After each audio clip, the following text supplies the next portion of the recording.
That's the ball game.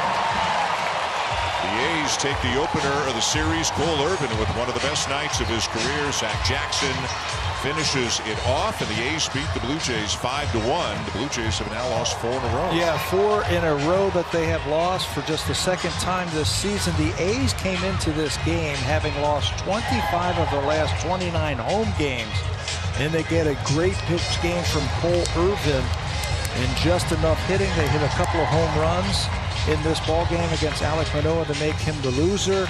Oakland takes game 1 of this series with Zach Jackson finishing it off.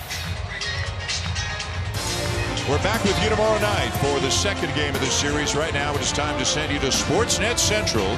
Here are Eric Thomas and Jesse Fuchs. Thomas and Jesse Fuchs.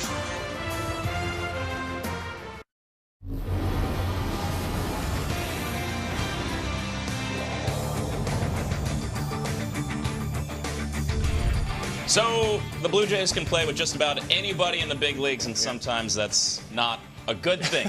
Eric and Jesse with you. It is Sportsnet Central. Yes, Toronto falling to the MLB worst Oakland A's to start this West Coast trip as their de facto ace, Alek Manoah, now that Kevin Gausman is injured for the time being, did not have his best stuff tonight. Yeah, a lot of 360-foot fly balls from the Jays offense. And then, as you mentioned, Manoah not at his best. And who would have predicted Cole Irvin outduels Manoah? And then of all the places for Manoah to give up multiple home runs in one of the most cavernous ballparks in all of baseball. Sometimes the game doesn't make sense. So I can't figure it out. Hopefully the guys can. Let's throw it to Jamie, Ben, and Arden.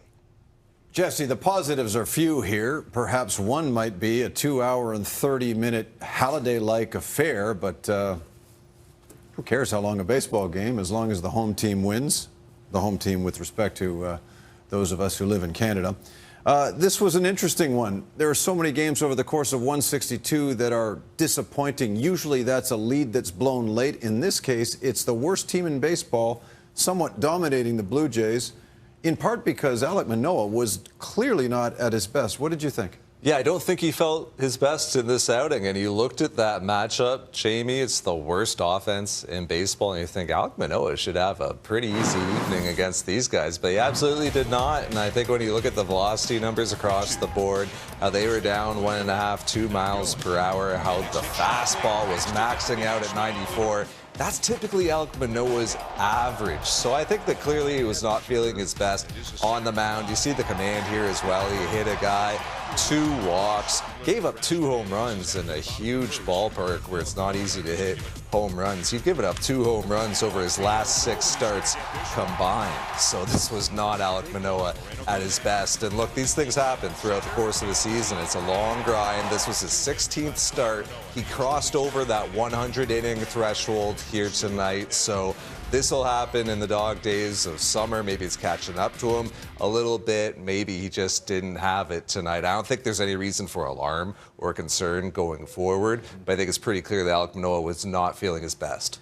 Right, and sometimes these things happen, like you said, Arden. I mean, in the course of a long season, you'll have games that just don't go your way, and the Jays traveled west after a really tough weekend here in Toronto against the Rays. Of course, it's on them to get results. It's definitely their responsibility to figure out a guy like Cole Irvin, but they just couldn't do it in this game against him. And so, you know, here as they round out their first half, they only have 44 wins. This is a team that has so much potential and they have so much talent, but they really haven't fully reached that potential yet. The next 2 Oakland starters have ERAs over 5.5, but it's baseball, so anything is possible. They're now leaning, are the Blue Jays, on Yusei Kikuchi tomorrow night to help end this 4-game losing streak. He'll get the nod in Game 2 against Adrian Martinez, a right-hander. So we'll have Blue Jays Central coming your way 9 Eastern, 6 Pacific, here on Sportsnet. Hey, speaking of starters, a quick update on Kevin Gausman, who, of course, left Saturday's game against the Rays after being hit in the ankle with a ball. Says he's still having trouble pushing off that foot. Is supposed to throw a bullpen session on Tuesday and with his next start. Now in question, Charlie Montoyo saying, quote, if he's not 100%, he's not going to pitch, end quote. Elsewhere in the division, Rays, Red Sox, a little bit earlier in the afternoon, of course, 4.